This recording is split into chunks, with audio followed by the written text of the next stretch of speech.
महात्मा बुद्ध एक गांव में प्रवचन सुना रहे थे। उन्होंने पास के लोगों के समीप अपनी मधुर वाणी से सभी को संबोधित करते हुए बताया कि हर किसी मनुष्य को धरती माँ की तरह सहनशील तथा क्षमाशील होना चाहिए।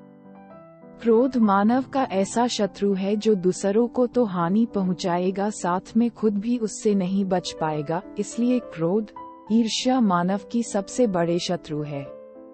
सभा में सभी लोग शांति से उनकी बात को ध्यान पूर्वक सुन रहे थे। तभी वहां उस सभा में एक अति क्रोधी व्यक्ति भी उपस्थित था। वह पहले तो उनकी बात सुनता रहा, फिर वह अचानक महात्मा जी से क्रोधित होकर बोला।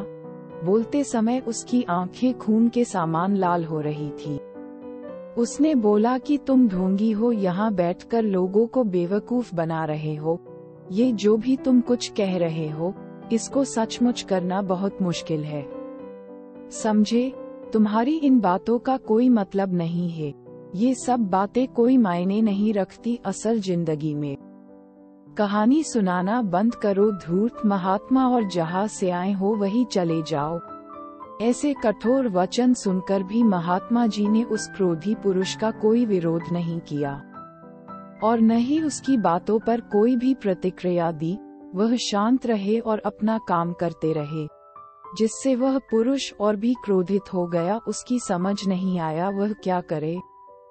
तब उस पुरुष ने महात्मा जी के मुंह पर थूक कर चला गया। अगले दिन जब उस व्यक्ति का क्रोध शांत हुआ और उसे अपनी गलती का पछतावा हुआ, तब वह आत्मग्लानि में जलने लगा और फिर उसने सोचा कि उस महात्मा से मुझे माफी मांगनी चाहिए। वह महात्मा जी की खोज में उसी स्थान पर गया जहां महात्मा जी कल प्रवचन दे रहे थे। लेकिन महात्मा जी वहां कहाँ मिलने वाले थे। वह तो अपने शिष्यों के साथ अन्य किसी गांव की यात्रा पर निकल पड़े। वह पुरुष सब लोगों से महात्मा जी के बारे में पूछता पूछता उस स्थान पर पहुंच गया जहां की महात्मा जी प्रवचन कर रहे थे। तब उस पुरुष को महात्मा जी के शिष्यों ने उसे उनके पास जाने से रोका, लेकिन महात्मा जी ने अपने शिष्यों को आदेश दिया कि आने दे उस पुरुष को। तब वह पुरुष महात्मा जी के चरणों पर गिर गया, उनसे बोला, मुझे क्षमा कीजिए महाराज। उसने महात्मा जी से पूछा, क्या आप भूल गए हो कि मैं वही जिसने कल आपका इतना अपमान किया था। मैं अपने दुष्ट कृत्य की आपसे माफी मांगता हूँ। तब महात्मा जी ने बड़े शालीनता से उस पुरुष से बोले कि कौन सी बात। तब उस पुरुष ने बड़ी हैरानी से महात्मा जी की ओर देखा। महात्मा जी बोले कि मैं तो बीती बातें वही छोड़ आया, क्योंकि बीता हुआ कल कभी वापस लौटकर नहीं आता। इसलिए बीती हुए बातों की वजह से आज और अपना आने वाला कल नहीं बिगड़ना चाहिए।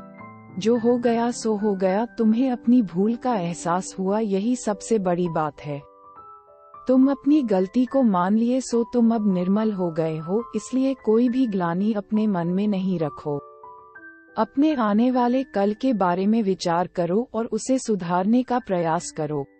महात्मा जी की बात सुनकर उस पुरुष के मन का भार हल्का हो गया और उसने महात्मा जी के चरणों को पकड़कर कहा, आज से मैं अपने क्रोध का त्याग करता हूँ और धैर्यवान और क्षमाशील होने का प्रण आज से लेता हूँ।